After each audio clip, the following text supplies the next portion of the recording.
So, today we're going to talk about something called EMDR therapy. Now, that's a mouthful. It stands for eye movement desensitization and reprocessing.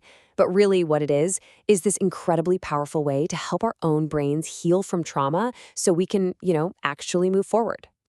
And that question, right there, really gets to the heart of it. EMDR isn't about trying to erase your past. That's just not possible. What it is about is changing your relationship with those memories. It's about taking away their power so they stop running the show in your life right now. See, the whole idea behind EMDR is that sometimes traumatic memories just get, stuck. When something really overwhelming happens, it's like our brain's usual filing system just shorts out. It gets overloaded. And that memory, it never gets properly put away in the past folder. So what does that even mean for a memory to be stuck? What does it actually feel like? Let's dive into that. I love this metaphor of a filing cabinet. Just think about it. Every day, your brain is busy sorting and filing away experiences, right? Most of it goes where it's supposed to. But a traumatic memory, that's like a giant, chaotic stack of papers that gets dropped on the desk. The brain literally doesn't know where to put it. So it just sits there, out in the open, ready to get kicked up by anything. And that's why you might have these experiences. Because that memory isn't filed away. It feels like it's happening all over again, right now.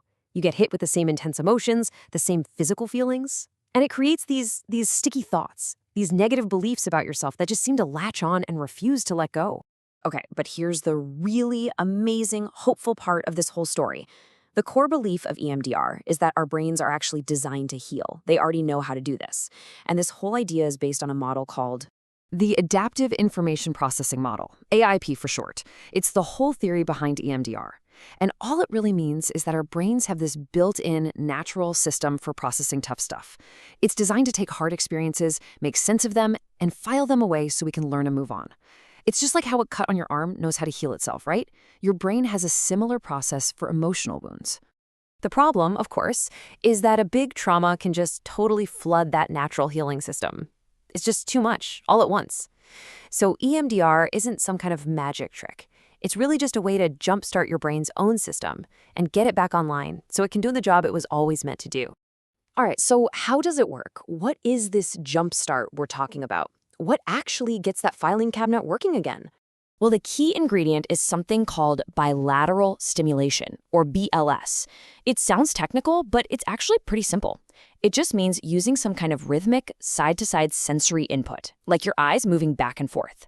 This activates both halves of your brain. What's super interesting is that this might be a lot like what our brain does all on its own during REM sleep, when it's busy processing everything that happened that day. And a really important point here, it's not just about eye movements. That's a huge myth.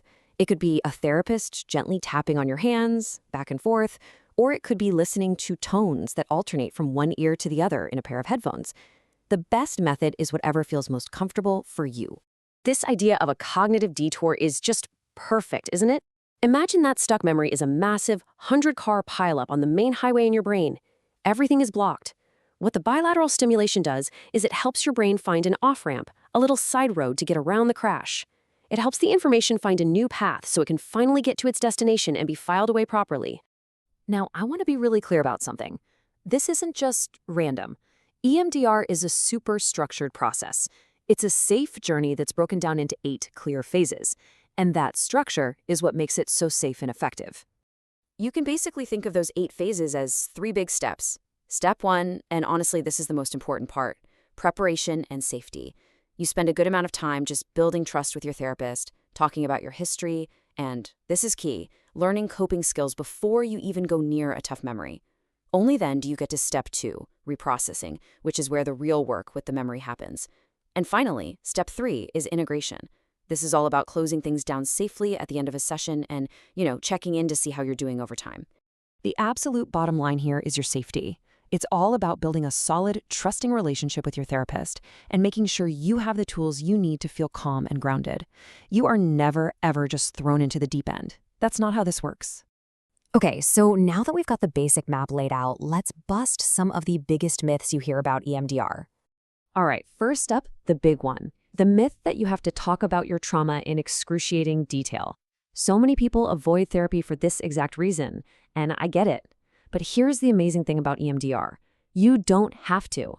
It works directly with the way the memory is stored, the images, the feelings in your body, so you can actually process it without having to verbally relive every single second.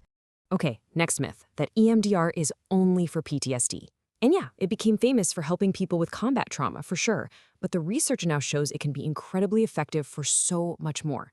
We're talking anxiety, depression, phobias, complicated grief, even just for tackling those really sticky, negative beliefs like, I'm not good enough, that we all struggle with sometimes. And finally, let's talk about the quick fix myth. You might hear stories about how fast EMDR can work, and yeah, it can be very efficient, but it's not a magic wand. It's not a one and done deal. Remember those 8 phases? It's a real therapeutic process. It's a journey, and lasting change, well, that takes a little bit of time. So if there's one thing you take away from all this, let it be this. EMDR is not something that a therapist does to you. It's a partnership. It's a guided process that helps you tap into your brain's own amazing power to heal itself. And it does all of this in a way that is structured, safe, and totally respects your journey. So I'll just leave you with this question to think about. What if your brain already has the map to heal? Because that's really what EMDR is all about. It's based on the idea that you already have what you need inside you. Sometimes we just need a little help finding the path and clearing away the stuff that's blocking the road.